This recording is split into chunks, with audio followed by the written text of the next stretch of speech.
Seigneur soit avec vous. Et avec votre esprit. Évangile de Jésus-Christ selon saint Matthieu. Gloire à toi, Seigneur. En ce temps-là, Jésus proposa aux foules une autre parabole. Le royaume des cieux est comparable à une graine de moutarde qu'un homme a prise et qu'il a semée dans son champ. C'est la plus petite de toutes les semences, mais quand elle a poussé, elle dépasse les autres plantes potagères et devient un arbre, si bien que les oiseaux du ciel viennent et font leur nid dans ses branches. Il leur dit une autre parabole. Le royaume des cieux est comparable au levain qu'une femme a pris et qu'elle a enfoui dans 3 mesures de farine, jusqu'à ce que toute la pâte est levée.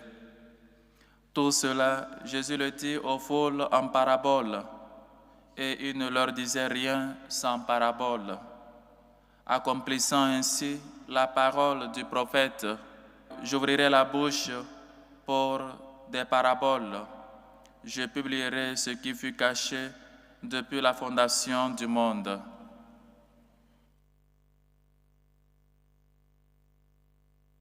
Acclamons la parole de Dieu. Louange à toi, Seigneur Jésus. Chers frères et sœurs, comme hier dimanche, Jésus nous parlait en parabole. Aujourd'hui aussi, la continuité de l'évangile d'hier. Et Jésus nous parle en parabole, mais cette fois-ci, il parle d'une graine de moutarde ou encore du levain.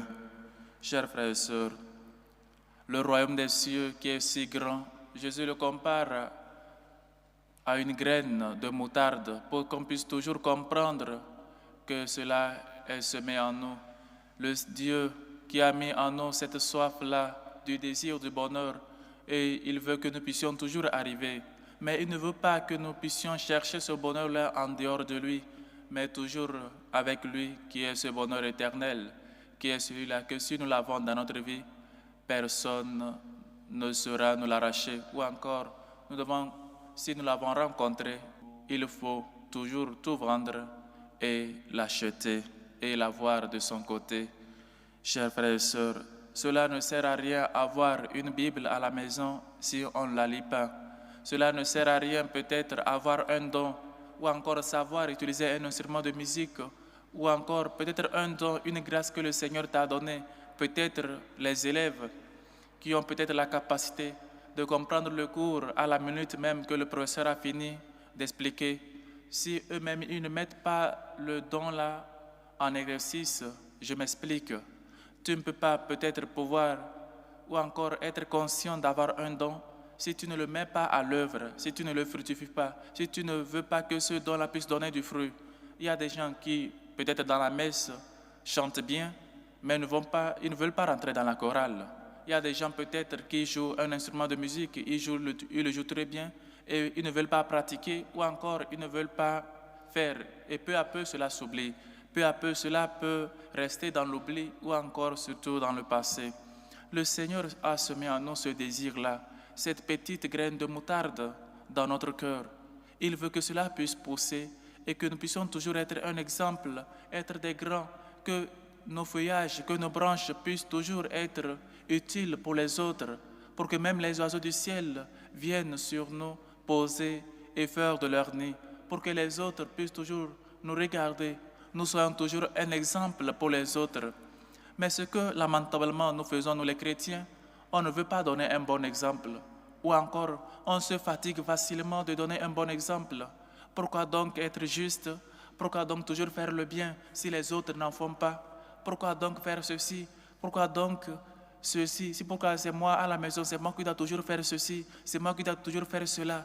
Au lieu que nous puissions toujours rendre grâce à Dieu parce qu'il nous donne cette grâce, cette chance, que les gens puissent toujours nous voir, que les gens puissent toujours s'accrocher à nous pour pouvoir connaître Dieu, pour pouvoir eux aussi arriver au royaume, dans le royaume des cieux. Nous nous lamentons chaque jour et donc nous cessons de faire le bien parce que nous nous regardons les autres qui font le mal, soit nous nous plaignons. Pourquoi toujours nous? Chers frères et sœurs, tu es cette semence que le Seigneur a semée. Le Seigneur pouvait tout faire seul, mais il a voulu la collaboration de l'homme. Il a voulu que nous puissions participer à l'œuvre de notre propre salut et au salut de nos frères et sœurs. Tu es cette semence, cette petite semence que le Seigneur a semée. Mais il veut que tu puisses pousser, tu puisses grandir et que tu puisses être un exemple pour les autres, que les autres puissent prendre exemple sur toi. Et donc, il est question, chers frères et sœurs, de ne pas se fatiguer de donner toujours un bon exemple, de ne pas se fatiguer de toujours quelqu'un à suivre, de ne pas se fatiguer d'être toujours quelqu'un qu'on doit toujours voir comme celui-là qui suit vraiment le Christ. Ne te fatigue pas. Ne dis pas pourquoi donc commencer par lutter, pourquoi donc être toujours moi qui dois faire ceci, qui dois faire cela.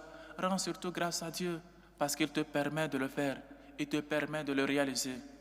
Chers frères, chères sœurs, tu es cette semence que le Seigneur a semée. Tu es cette petite graine de moutarde. Et si tu es fidèle, si tu pousses, si tu donnes beaucoup de fruits, alors d'autres prendront exemple sur toi. Ils viendront se reposer en toi. Oui, chers frères et sœurs, la levure, le levain, il faut toujours, peut-être comme on le dit souvent dans la chimie et dans les équations, il faut toujours un élément catalyseur pour pouvoir peut-être que la commission soit complète et autre. Il faut que nous puissions toujours demander l'Esprit Saint de nous aider à toujours être des bons arbres, à toujours donner beaucoup de fruits que le Seigneur espère. Là, ce qui fait la gloire de mon Père, c'est que vous donniez beaucoup de fruits.